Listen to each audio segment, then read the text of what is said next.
Assalamualaikum warahmatullahi wabarakatuh. Gimana kabarnya anak-anak semua? Semoga sehat selalu ya. Dan tentunya semangat belajar untuk menggapai cita-citamu di masa yang akan datang. Sila, kali ini kita akan belajar tentang perwujudan nilai-nilai Pancasila sesuai dengan perkembangan masyarakat dalam berbagai bidang. Dari materi sebelumnya, kalian sudah mempelajari dan memahami bahwa Pancasila sebagai ideologi terbuka mengandung arti sebagai berikut. Pancasila sebagai ideologi terbuka mengandung arti bahwa Pancasila mampu berinteraksi secara dinamis dan mampu mengikuti perkembangan zaman. Pancasila bersifat terbuka bukan berarti Pancasila terbuka terhadap pengaruh ideologi lain, namun justru Pancasila menjadi filter atas pengaruh ideologi lainnya. Nah, pada materi hari ini, kita akan membahas lanjutan dari materi bab pertama, yakni pada submateri 3 tentang perwujudan nilai-nilai Pancasila dalam berbagai bidang kehidupan. Jadi, pada submateri 3 hari ini, kita akan membahas beberapa materi seperti: pertama, perwujudan nilai-nilai Pancasila di bidang politik dan hukum. Kedua, perwujudan nilai-nilai Pancasila di bidang ekonomi. Ketiga, perwujudan nilai-nilai Pancasila di bidang sosial budaya. Dan keempat, perwujudan nilai-nilai Pancasila di bidang pertahanan dan keamanan.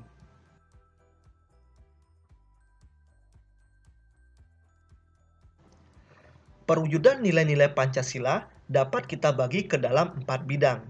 Yang pertama yaitu bidang politik dan hukum. Yang kedua yaitu bidang ekonomi. Yang ketiga yaitu bidang sosial budaya. Dan yang keempat itu bidang pertahanan dan keamanan.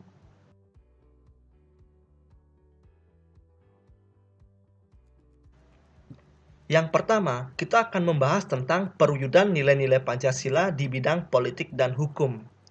Nah, perwujudan nilai-nilai Pancasila di bidang politik dan hukum kembali dibagi ke dalam 4 persoalan, yaitu pertama, lembaga negara, kedua, hak asasi manusia, yang ketiga yaitu demokrasi, yang keempat yaitu hukum.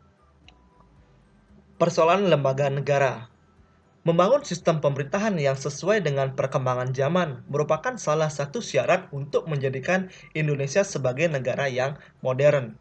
Sebagai pelaksana dalam menjalankan sistem pemerintahan, lembaga negara harus dikembangkan sesuai dengan kemajuan dan kebutuhan masyarakat dan negara. Pembentukan lembaga negara dapat dilakukan berdasarkan pada lembaga yang sudah ada, atau menciptakan lembaga baru, atau mencontoh lembaga negara dari negara lain. Di Indonesia saat ini terdapat beberapa lembaga negara seperti MPR, DPR, Mahkamah Agung, Mahkamah Konstitusi, Komisi Yudisial, dan Badan Pemeriksaan Keuangan, serta yang lainnya. Persoalan hak asasi manusia. Beranjak dari nilai-nilai yang terkandung dalam Pancasila, sebagai suatu bangsa yang merdeka, bangsa Indonesia sangat menghargai hak asasi manusia setiap warganya. HAM merupakan hak yang melekat dan digunakan untuk menjaga keseimbangan antara hak dan kewajiban. HAM sendiri diatur dalam pasal 28A sampai dengan J UUD NRI tahun 1945. Persoalan demokrasi. Negara Indonesia menganut sistem demokrasi Pancasila yang tumbuh dari tradisi dan nilai budaya Indonesia, serta mengutamakan musyawarah mufakat dan kekeluargaan dalam pelaksanaannya. Pelaksanaan demokrasi di Indonesia dicerminkan dalam proses pemilihan umum yang diatur di dalam pasal 22E UUD NRI tahun 1945. Persoalan hukum. Pasal 1 ayat 2 menjadi landasan dalam pembangunan di bidang hukum yang diarahkan pada terciptanya sistem hukum nasional yang berdasarkan Pancasila. Seluruh hukum nasional yang diciptakan haruslah bersumber pada nilai-nilai Pancasila sebagai sumber dari segala sumber hukum. Dan peraturan perundang-undangan yang berlaku tidak boleh bertentangan dengan nilai-nilai yang ada di dalam Pancasila itu sendiri.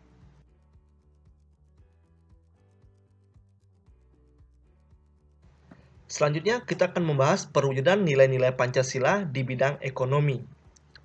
Perwujudan nilai-nilai Pancasila di bidang ekonomi dapat dilihat dari sistem ekonomi yang dianut oleh Indonesia yang tertuang di dalam pasal 33 Undang-Undang Dasar NRI tahun 1945. Dalam pasal 33 UUD NRI tahun 1945, Indonesia secara tegas menyatakan bahwa Indonesia menganut sistem ekonomi yang berasaskan kekeluargaan. Sistem ekonomi yang berasaskan kekeluargaan diwujudkan melalui koperasi. Koperasi merupakan bidang usaha yang bersumber pada asas kerjasama dan memperlihatkan adanya nilai-nilai Pancasila dalam bentuk tolong-menolong serta membantu mensejahterakan rakyat Indonesia. Berbagai bentuk dari sistem ekonomi, baik yang berasal dari dalam ataupun luar, dapat berkembang di Indonesia, seperti contohnya bank, supermarket, perusahaan, dan lain sebagainya. Semua lembaga perekonomian tersebut dapat kita terima selama sesuai dengan nilai-nilai Pancasila.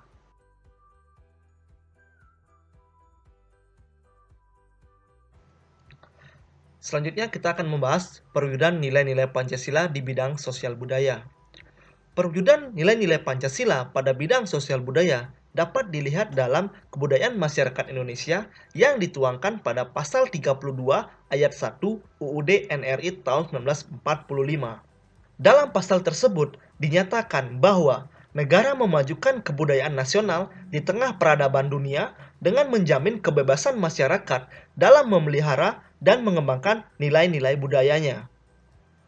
Upaya pemerintah untuk memajukan kebudayaan nasional dapat dilihat dari adanya pelestarian budaya-budaya daerah yang telah dijadikan sebagai budaya nasional.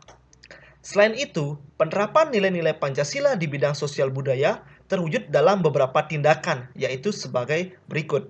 Pertama, menghargai keragaman budaya Indonesia. Kedua, melestarikan keragaman budaya Indonesia. Ketiga, mengembangkan nilai-nilai persamaan status sosial. Dan yang keempat yaitu menghalangi berkembangnya nilai feodalisme.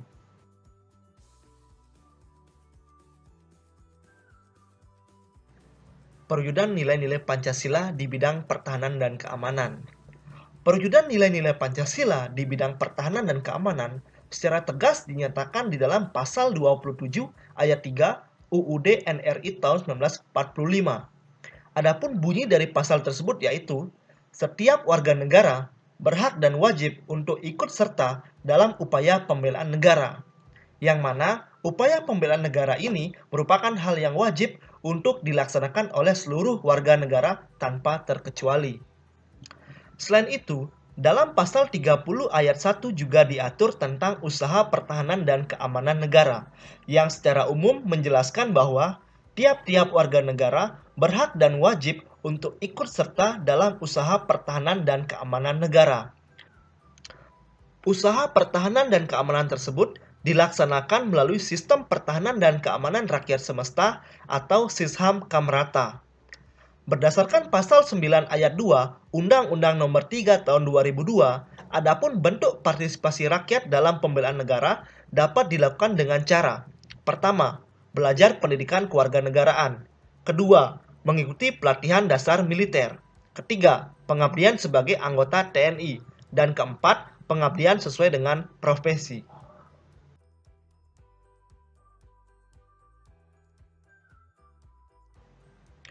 Penjelasan materi sebelumnya memperjelas dan membuktikan kepada kita semua bahwa sebagai suatu ideologi, Pancasila mampu untuk menampung dinamika perkembangan yang terjadi di dalam masyarakat.